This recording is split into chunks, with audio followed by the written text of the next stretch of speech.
चुनाव से जुड़ी एक बड़ी खबर सामने आ रही है। सम्राट चौधरी का नामांकन रद्द होगा क्या? देखिए कोर्ट ने क्या कहा है। बिहार में चुनाव को लेकर सियासी सरगर्मी तेज है। पहले चरण का मतदान हो गया, कल दूसरे चरण का मतदान होना है। चुनावी प्रचार अब थम चुका है। कल यानी कि 11 तारीख को अंतिम चरण का प्रचार होना है, 14 को गिनती होगी। इसके पहले बड़ी खबर सामने आ रही है। मिली जानकारी के अनुसार डिप्टी सीएम सम्राट चौधरी को चुनाव में अयोग्य ठहराने की मांग वाली याचिका को कोर्ट ने खारिज कर दिया है। देखिए दरअसल हैदराबाद के एक निवासी ने याचिका दायर की थी। इस मामले में कोर्ट में आज सुनवाई हुई। सुप्रीम कोर्ट की 2 बेंचों ने इस मामले की सुनवाई की। कोर्ट ने याचिकाकर्ता को फटकार लगाते हुए कहा कि न्यायालय का समय बर्बाद ना करें। याचिकाकर्ता ने कहा कि सम्राट चौधरी ने उम्मीदवार के दौर पर गलत डेट ऑफ बर्थ और उम्मीदवार के साथ कई हलफनामे दायर किए हैं। याचिका में यह भी कहा गया कि 1995 में आपराधिक कार्रवाई के लिए सम्राट ने 15 साल का नाबालिग होने का दावा किया गया था, जबकि 1999 के चुनाव के लिए 25 साल से अधिक उम्र का दावा किया। वहीं इसके बाद 2020 और 25 के चुनाव के लिए हलफनामों में गलत उम्र बताया गया। याचिकाकर्ता ने सम्राट चौधरी का नामांकन रद्द करने, एफआईआर दर्ज देने और चुनाव आयोग को जांच के निर्देश देने की मांग की थी। वहीं इस मामले में बीजेपी का कहना है कि याचिका राजनीति लाभ के उद्देश्य से दायर की गई थी, जिसे अदालत ने सिरे से खारिज कर दिया। साथ ही याचिकाकर्ता को अपना आरोप पत्र भी वापस लेना पड़ा। कोर्ट ने सम्राट चौधरी को बड़ी राहत दी।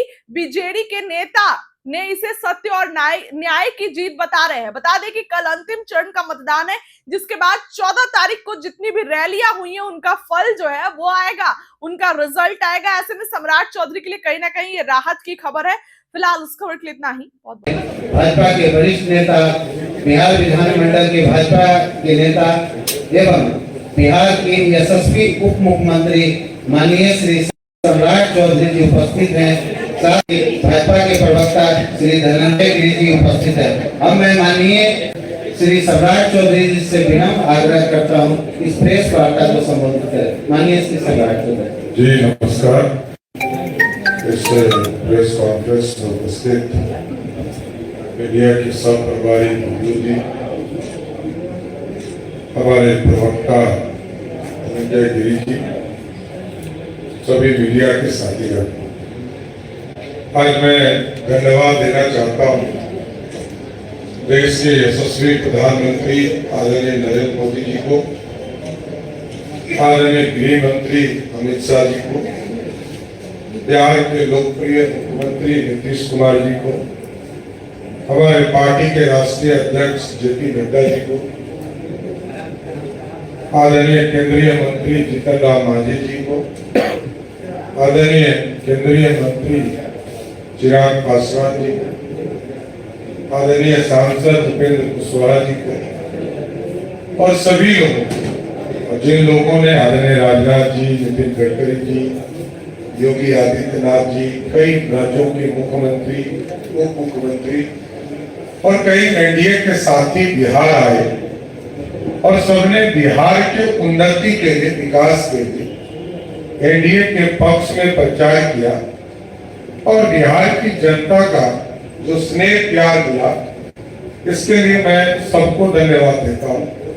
आज 5 बजे तक प्रचार है, परसों मतदान है और पहला जो फेज का चुनाव हुआ उसमें लगभग 100 सीटें एनडीए के खाते में आ रही है और लालू जी के परिवार का कोई व्यक्ति चुनाव नहीं जीत रहा है। ये 2010 को रिपीट करने वाला स्थिति है। तो मैं पूरे एनडीए और पूरी बिहार की जनता को भी धन्यवाद देता हूं कि स्नेह प्यार आगे भी मिले, दूसरे फेज में भी थम्पिंग मेजॉरिटी से एनडीए को जिताने का काम करे, यही आग्रह भी करना चाहता हूं। और जब हम लोग रैलियों में जाते थे तो यह स्पष्ट लगता था कि बिहार में लालटेन युग समाप्त हो गया। और लालटेन युग इसलिए समाप्त हो गया कि जनता ये कहती है कि ना दुकान में मिलती है लालटेन, ना किसी के घर में। और मोदी जी और नीतीश जी के युग में एलईडी बल्ब और बिजली युक्त है और उस पर भी 125 यूनिट लगभग 1,70,00,000 परिवार के घरों में पिछले 4 महीने से बिजली बिल नहीं आ रहा है। ये ऐतिहासिक फैसला रहा मोदी जी और नीतीश जी का। और कुछ लोग गुमराह करते थे इस दौरान कि जो आदरणीय मोदी भैया नीतीश भैया ने महिलाओं के खाते में पैसा दिया, उसको कुछ लालटेन के लोग, महागठबंधन के लोग ये गुमराह करते थे कि इस पे सूद देना होगा और ये पैसा वापस करना होगा। आदरणीय प्रधानमंत्री जी ने भी, आदरणीय मुख्यमंत्री जी ने भी और हम लोगों ने भी इसका जोरदार खंडन किया। ये किसी भी कीमत पर ये पैसा वापस नहीं होगा। जिनके खाते में गया ये पैसा उनका हो गया। और कई बहनें आकर मिली जिन्होंने कहा कि हमने बकरी खरीदा, हमने सिलाई मशीन खरीदा, हम छोटा रोजगार शुरू कर रहे हैं, हमने दुकान खोला। ये एक ऐतिहासिक फैसला है। इसलिए एनडीए ने युवाओं के लिए रोजगार की चिंता किया, महिलाओं के लिए उनके रोजगार की चिंता किया, उनको उद्यमी बनाने का शुरुआत किया। ईबीसी वर्ग के लिए अलग से एक सुप्रीम कोर्ट के जज की अध्यक्षता में एक कमेटी बनाने का निर्णय लिया गया, जिसमें तांती समाज, तकवा समाज, निषाद समाज, तेली समाज, अति पिछड़ा समाज के कई वर्ग को इसमें जोड़ने का काम किया गया। इसलिए आज मैं सभी मीडिया साथी को भी धन्यवाद देता हूं। परसों मतदान होने वाले हैं और जिस तरह प्रचार अभियान एनडीए ने चलाया, सबका समर्थन मिला, सबका सहयोग मिला, जनता का भी समर्थन मिला, जनता तक हम अपनी बातों को पहुंचा पाए। इसलिए मैं सबका शुक्रिया भी करता हूं, धन्यवाद भी देता हूं कि आगे 11 तारीख को जो मतदान होगा उसमें पंपिंग मेजोरिटी से फिर से एनडीए को जिताने का काम कीजिए। धन्यवाद। वीवीपैट के हजारों पर्चियां बिखरे मिले हैं, इस पे क्या कहेंगे सर?